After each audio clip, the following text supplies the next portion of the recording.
사람을 오래 알아왔다고 믿었는데도 어느 순간 전혀 다른 얼굴을 보게 된 경험이 있지 않으신가요? 말은 친절하고 태도는 부드러웠지만 시간이 지날수록 본성이 드러나면서 당황했던 순간 말입니다. 정약용은 그런 인간의 이중성을 누구보다 잘 알았습니다. 그는 제자들에게 늘 이렇게 일깨웠습니다. 사람의 본성은 입이 아니라 손에 드러난다. 즉, 말과 표정은 얼마든지 꾸밀 수 있지만 늘 곁에 두고 무심히 다루는 물건은 그 사람의 본심을 감추지 못한다는 뜻입니다. 그렇다면 우리는 어디서 그 사람의 본성을 읽을 수 있을까요? 정약용은 그 답을 소지품에서 찾았습니다. 가장 가까이에 있는 물건은 결국 습관을 드러내고 습관은 본성을 드러내며 본성은 인생을 결정합니다. 그러니 상대의 소지품을 보면 그가 어떤 사람인지 깊이 이해할 수 있습니다. 가장 먼저 눈여겨봐야 할 것은 지갑입니다. 지갑은 단순히 돈을 보관하는 도구가 아닙니다. 그것은 그 사람이 돈을 어떻게 대하는지, 삶을 어떻게 정리하는지를 보여주는 작은 세계입니다. 어떤 사람의 지갑 속을 열어보면 구겨진 지폐와 영수증이 가득 쌓여 있습니다. 필요 없는 카드와 잡동사니가 뒤섞여 있어 어디에 무엇이 있는지도 모릅니다. 겉으로는 단정해 보여도 실제 삶은 정돈되지 않고 혼란스러운 경우가 많습니다. 반대로 값비싼 명품 지갑이 아니더라도 돈은 가지런히 정리되어 있고 필요 없는 것은 과감히 버려져 있으며 꼭 필요한 것만 들어있는 지갑을 가진 이도 있습니다. 이 사람은 삶 자체가 질서 있고 안정적입니다. 정약용은 작은 질서를 세우지 못하는 사람은 큰일을 맡겨도 그르친다고 했습니다. 지갑 속 질서가 결국 그 사람의 인생을 예고하는 셈입니다. 또 하나 주목해야 할 것은 필기구입니다. 펜과 노트는 사소해 보이지만 그 사람의 신뢰와 책임감을 가장 분명하게 보여주는 물건입니다. 남의 펜을 빌리고도 돌려주지 않는 사람, 책을 빌려서 돌려줄 생각조차 하지 않는 사람을 본 적 있을 것입니다. 그런 사람은 말로는 신뢰를 강조해도 실제로는 작은 책임조차 지지 못합니다. 정약용은 작은 물건을 소홀히 하는 자는 큰 의리도 지키지 못한다고 경고했습니다. 반대로 자신의 노트를 빼곡히 채우고 아이디어를 적고 다시 꺼내 참고하는 사람은 말이 적어도 행동으로 성실함을 증명합니다. 작은 펜 한 자루, 노트 한 권이 그 사람의 태도를 말해주고 있는 것입니다. 그리고 우리가 매일 신는 신발 또한 사람의 본성을 숨기지 못합니다. 신발은 늘 발밑에서 땅을 딛습니다. 늘 해지고 닳아있어도 그대로 방치한 사람은 관계도 대충 대하기 쉽습니다. 반대로 값비싼 신발이 아니더라도 깨끗하게 관리하는 사람은 작은 것에도 성실하며 기본을 소중히 여길 줄 아는 사람입니다.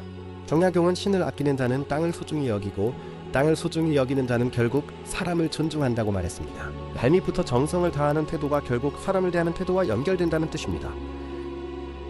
생각해보면 지갑, 펜, 신발은 모두 사소해 보이는 물건들입니다. 하지만 그 사소함이 오히려 본심을 가장 정확히 드러냅니다. 말은 상황에 따라 달라지고 태도는 얼마든지 꾸밀 수 있지만 습관은 속일 수 없고 습관은 늘 가까이 있는 물건에 묻어나오기 때문입니다. 그러니 상대의 지갑을 보십시오. 그의 책임감과 정리 습관이 보일 것입니다. 필기구를 보십시오. 그의 신뢰와 의리의 무게가 드러날 것입니다. 신발을 보십시오. 그의 삶의 태도가 고스란히 나타나 있을 것입니다. 정약용의 지혜는 우리에게 이렇게 일깨워줍니다. 사람은 말이 아니라 손에 든 물건에서 드러난다. 이 첫 번째 깨달음은 단순해 보이지만 한 사람의 인생을 판단하는 기준이 될 수 있습니다. 지갑, 펜, 신발을 통해 드러난 본성이 그 사람의 삶을 지탱하기도 하고 무너뜨리기도 합니다. 이제 우리는 더 깊이 들어가야 합니다. 지갑, 펜, 신발이 보여주는 겉모습의 습관을 넘어 시간을 대하는 태도와 내면의 깊이를 살펴야 할 차례입니다. 그래서 다음 장에서는 시계와 책 그리고 노트가 말해주는 또 다른 진실을 살펴보겠습니다. 지갑과 펜, 신발만 보아도 이미 그 사람의 성격과 태도가 드러났습니다. 그런데 정약용은 여기서 멈추지 않았습니다. 그는 제자들에게 이렇게 물었습니다. 사람의 본심을 가장 빨리 드러내는 것이 무엇인지 아느냐? 대답은 간단했습니다. 시간과 기록이었습니다. 사람은 누구나 말로는 성실을 강조하고 겉으로는 단정한 태도를 보입니다. 하지만 시간을 대하는 태도와 기록을 남기는 습관은 결코 꾸며낼 수 없습니다. 시계와 책 그리고 노트는 단순한 생활 도구가 아니라 그 사람의 인생관과 내면의 깊이를 비추는 거울이기 때문입니다. 말은 순간을 꾸밀 수 있지만 시간을 대하는 태도는 일생을 드러내고 기록은 마음의 질서를 고스란히 보여줍니다. 먼저 시계를 살펴봅시다. 시계는 단순히 시간을 알려주는 도구가 아니라 그 사람이 시간을 존중하는지 여부를 드러내는 상징입니다. 시계를 늘 잃어버리고 차고 있어도 시간을 살피지 않는 사람은 약속에도 무심한 경우가 많습니다. 그는 타인의 시간을 가볍게 여기고 결국 신뢰를 잃게 됩니다. 반대로 값비싼 시계가 아니더라도 늘 살피며 관리하는 사람은 시간을 존중하고 타인의 삶을 존중할 줄 압니다. 정약용은 시간을 잃는 자는 생애를 잃는다고 했습니다. 단순한 물건 같지만 시계를 대하는 태도가 곧 인생을 대하는 태도인 셈입니다. 나이가 들수록 시간의 가치는 더 커집니다. 젊은 날에는 길게 느껴졌던 하루가 중년과 노년에 접어들면 눈 깜짝할 사이에 흘러갑니다. 하루를 허투루 쓰는 습관은 결국 한 생애를 허투루 보내는 습관이 됩니다.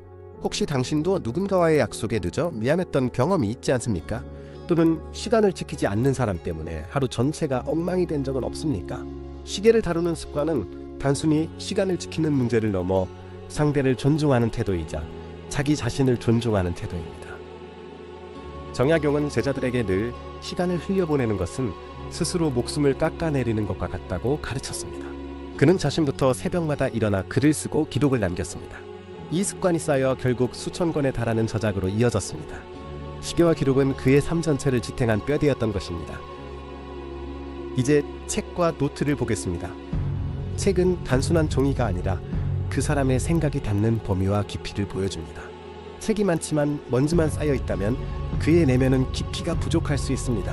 반대로 몇 번 되지 않아도 밑줄과 메모가 빼곡히 남아 있다면 그는 자기 성장을 멈추지 않는 사람입니다.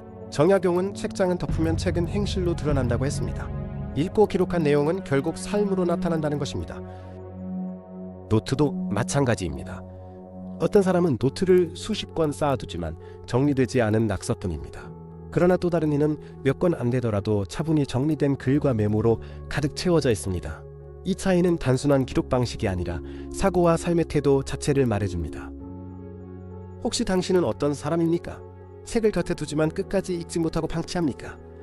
노트는 많지만 내용은 흩어져 있습니까? 그렇다면 삶도 그렇게 흩어지고 있는 것은 아닙니까? 반대로 단 몇 권의 책이라도 끝까지 읽고 중요한 구절에 밑줄을 긋고 노트에 생각을 정리한다면 그 삶은 차곡차곡 쌓여 단단한 기초가 됩니다. 정약용은 학문을 제자들에게 가르치면서 언제나 기록을 강조했습니다. 그는 글을 쓰고 메모를 남기는 습관을 통해 사고를 다듬고 삶을 정리하는 힘을 기를 수 있다고 했습니다. 그의 수많은 저작은 단순한 영감에서 나온 것이 아니라 매일 쌓아 올린 기록의 결과였습니다. 기록은 곧 그의 인생이자 철학이었던 것입니다. 결국 시계와 책과 노트는 모두 삶을 존중하는 태도를 드러냅니다. 시간을 존중하지 않는 사람은 타인도 존중하지 않고 기록을 남기지 않는 사람은 자기 삶조차 정리하지 못합니다. 반대로 시간을 지키고 기록을 쌓는 사람은 결국 신뢰를 얻고 자기 삶을 단단히 세울 수 있습니다. 여기서 우리는 두 번째 깨달음을 얻습니다. 사람의 내면은 소지품의 관리 태도에서 드러난다.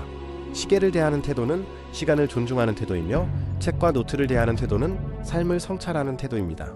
이제 5가지 소지품을 살펴보았습니다. 지갑, 펜, 신발, 시계, 책과 노트. 각각은 작은 물건이지만 그 속에 담긴 태도와 습관은 한 사람의 인생을 고스란히 비춥니다. 그러나 아직 2가지가 남아 있습니다. 겉으로는 가장 사소해 보이지만 오히려 본성을 가장 적나라하게 드러내는 물건들입니다. 밥상에서 늘 쓰는 수저와 그릇, 그리고 신뢰의 상징인 신분증이나 열쇠입니다. 다음 장에서는 이 마지막 2가지를 통해 왜 어떤 사람과는 반드시 거리를 두어야 하는지를 살펴보겠습니다. 지갑과 펜, 신발에서 삶의 기초가 드러났습니다. 시계와 책, 노트는 인생관과 내면의 깊이를 말해주었습니다. 그런데 정약용이 마지막으로 던진 질문이 더 충격적입니다. 사람을 가장 적나라하게 드러내는 순간은 어디서 오는가? 많은 제자들이 겉모습이나 말투를 떠올렸습니다. 그러나 정약용은 고개를 저었습니다. 그는 단호하게 말했습니다.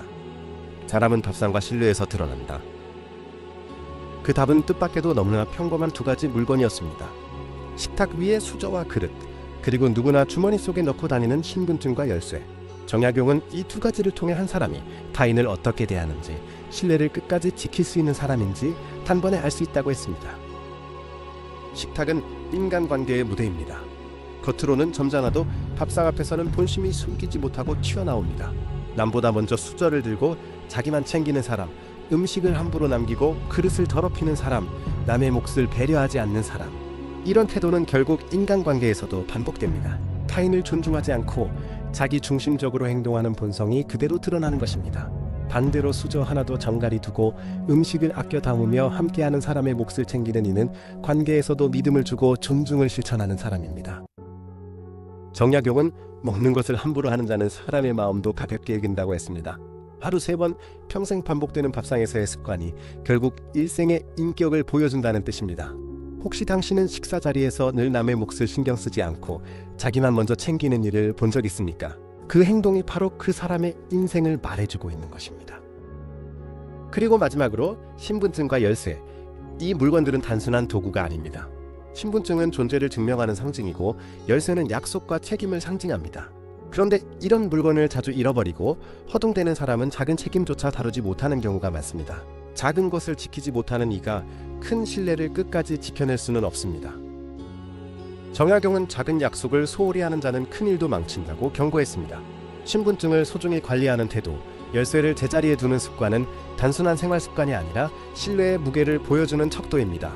작은 물건 하나를 대하는 태도에서 그 사람이 관계와 사회적 책임을 얼마나 존중하는지가 보이는 것입니다.